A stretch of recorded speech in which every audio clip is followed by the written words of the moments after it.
რას ვაკეთებ თუ თქვენ დაგაჯარიმეს. ასეთ შემთხვევაში აუცილებლად ვიბარებთ საჯარიმო ქვითარს, იმიტომ რომ მისი არ ჩაბარება არ ნიშნავს, რომ არ დაგვაჯარიმეს და მისი ჩაბარებიდან 10 დღის ვადაში ვასაჩივრებთ.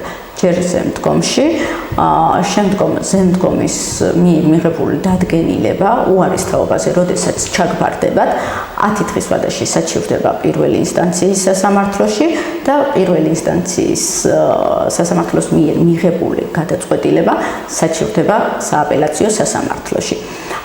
რატომ ვასაჩივრებთ და რატომ არის მნიშვნელოვანი საჯარიმო ქვითრის გასაჩივრება?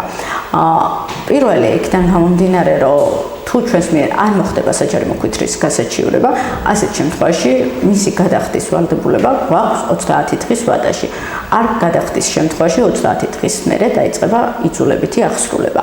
მაგრამ თუ ჩვენ ვასაჩივრებთ, ასეთ შემთხვევაში ხდება საჯარიმო ქვითრის აღსრულების შეჩერება. ანუ ჯარიმის გადახდა არ გვიწევს, სანამ პირველი ეტაპი არ დასრულდება, ანუ ზემდგომის მიერ არ იქნება გადაწყვეტილება მიღებული, შემდგომ როდესაც ზემდგომის მიერ მიღებულ გადაწყვეტილებას გავასაჩივრებთ, ისევ ჩერდება, მანამდე სანამ არ იქნება პირველი ინსტანციის სასამართლოს მიერ მიღებული გადაწყვეტილება. თუმცა აქვე აუხნიშნა, რაც ძალიან მნიშვნელოვანია, რომ პირველი ინსტანციის გადაწყვეტილების სააპელაციო წესით გასაჩივრება არ აჩერებს ჯარიმის აღსრულებას.